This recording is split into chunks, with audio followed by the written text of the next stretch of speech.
Bonjour à tous, bienvenue sur TutoMed. Aujourd'hui dans cette vidéo, je vais vous expliquer clairement le plan, les axes et puis les mouvements. En anatomie, il existe plusieurs conventions internationales sur les dénominations et les mouvements du corps humain pour faire en sorte qu'on ait le même langage. La position anatomique de référence est l'une de ces conventions et qualifie la position idéale du corps lorsque la personne est debout et face à l'observateur. Le regard droit à l'horizon est tourné vers l'avant, le bras sur le côté et étendu le long du corps, paume des mains tournées vers l'avant, pieds serrés et parallèles et pointe légèrement écartée. Nous le verrons séparément pour des raisons didactiques. Alors abordons directement le plan. Le plan, on peut dire que ça nous aide à nous représenter dans l'espace l'exécution d'un mouvement dans un axe quelconque. Si vous distinguez clairement quels sont les trois plans corporels, vous pouvez indiquer sur quel plan un mouvement s'effectue. Comme je l'ai dit, on distingue trois plans. Nous avons le plan frontal, nous avons le plan sagittal et le plan transversal. Bon, pour des raisons didactiques, nous allons commencer avec le plan sagittal. Le plan sagittal, c'est un plan qui est vertical, qui divise les corps en deux parties symétriques, droite et gauche. Déjà dans ces topos, vous pouvez voir que ça c'est notre plan sagittal. C'est ces plans qui divisent les corps humains en deux parties, une partie droite et une partie gauche. Le deuxième plan, c'est le plan frontal. Le plan frontal, c'est ces plans ici. Le plan frontal ou coronal, c'est un plan vertical et perpendiculaire au plan sagittal. Vertical et perpendiculaire au plan sagittal. Donc, ça c'est la perpendicularité. Il se touche à ces points. Donc, c'est un plan vertical et perpendiculaire au plan sagittal qui divise les corps humains en deux parties. Donc, on part du plan frontal qui divise les corps humains en deux parties. Une partie avant ou antérieure et une partie arrière ou postérieure. Donc là, c'est le plan frontal. Le dernier plan, c'est le plan transversal. Le plan transversal, c'est ces plans ici, on peut le voir.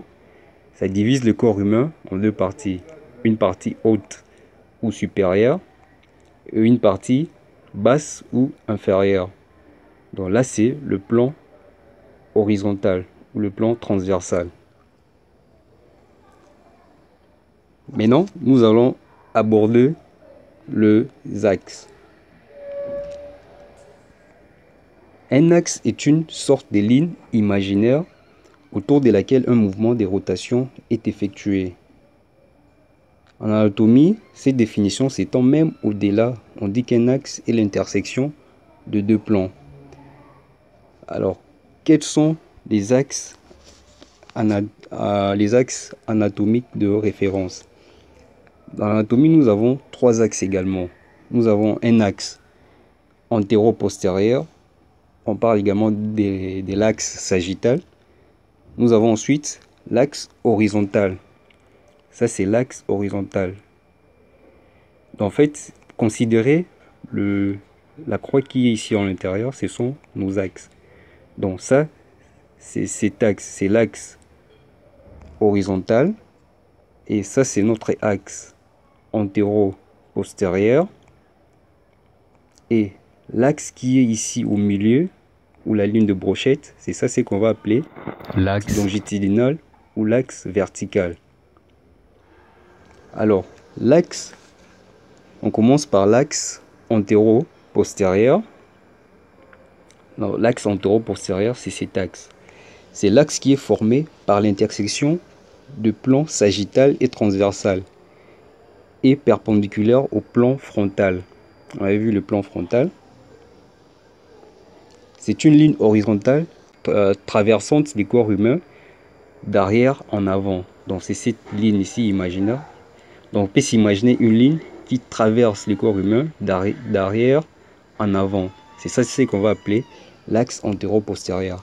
Et puis cet axe, ça permet en fait la réalisation ou l'exécution de mouvements d'abduction et d'adduction. Le deuxième axe, c'est l'axe transversal. L'axe transversal, ou également appelé l'axe frontal, ou l'axe horizontal. En fait, c'est l'axe qui est formé par l'intersection de plan coronal ou frontal et transversal, et perpendiculaire au plan sagittal.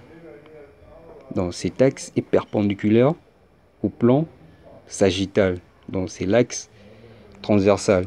En fait, c'est une ligne horizontale traversant le corps de gauche, de droite à gauche, ou de gauche à droite. C'est cet axe ici. Donc cette ligne que vous pouvez voir ici. Donc c'est cet axe ici.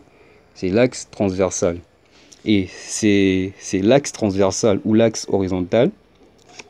On peut l'assimiler à un bâton imaginaire, comme je venais de le dire, qui traverserait notre corps de gauche à droite ou de droite à gauche, au niveau de la hanche précisément. Le mouvement qui utilise l'axe horizontal sont la flexion et extension. Le dernier axe, c'est l'axe longitudinal ou l'axe vertical.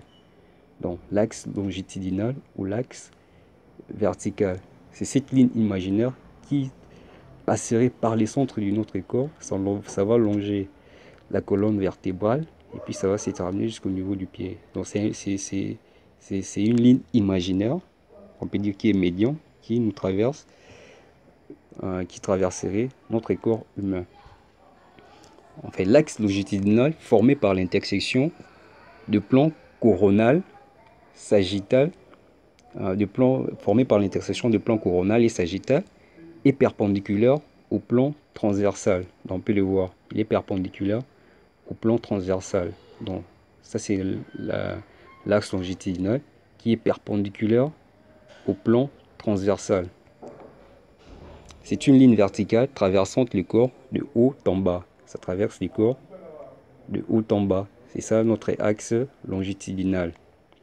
Et son intérêt, ça permet, en fait, le mouvement, ça permet la réalisation de mouvements de rotation externe et rotation interne. Ça, c'est son intérêt en clinique. Maintenant, nous allons passer au mouvement. Je vais vous mettre notre diapo. Et maintenant, abordons le mouvement. Comme nous l'avons dit, le mouvement, il y en a plusieurs. Mais ici, dans ces topos, nous allons voir quelques mouvements. Ici, par exemple, nous avons le mouvement, on commence avec le mouvement d'abduction. Le mouvement d'abduction correspond à l'éloignement d'un os du plan sagittal médian du corps. Donc le mouvement qui fera l'éloignement de l'os du plan médian, du plan médian ou du plan sagittal, c'est ça qui va constituer le mouvement d'abduction. Alors que le mouvement contraire, c'est lui qui va rapprocher l'os du plan sagittal, c'est ça ce qu'on va appeler le mouvement d'adduction. Ici, pour l'astuce, peut-être pour l'abduction, vous pouvez l'associer avec abdiquer, avec le verbe abdiquer. C'est comme un empereur qui abdique. Donc, c'est comme il a renoncé, donc il s'est écarté du pouvoir. Il n'est plus sur le trône. Donc, il s'est écarté. Dans l'abduction, ça vous écarte, ça vous éloigne du corps. Le deuxième mouvement, nous allons voir la flexion. La flexion qui n'est que la diminution de l'angle entre les faces antérieures des os adjacents. Donc ici nous avons ce sont les deux faces, le face antérieure des os.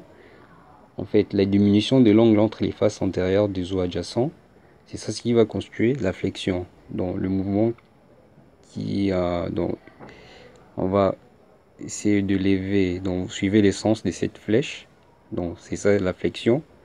Alors que dans l'extension, il y a l'augmentation de l'angle entre les faces antérieures des os adjacents. Ici, comme vous pouvez le voir, en pleine extension, la paume, le dos de la main, vous voyez comment est-ce qu'il se retrouve. Il se retrouve il se retrouve en postérieur. Donc là, c'est en extension. Ça a augmenté l'angle entre les faces antérieures. Et l'hyperextension d'air, c'est la poursuite de l'extension au-delà de l'axe anatomique.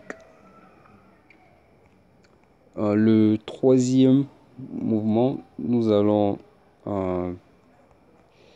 parler de la rotation. Ici, la rotation, nous avons deux termes. Une rotation médiale, c'est la rotation qui va se faire à l'interne. Médiale, ça veut justement dire interne.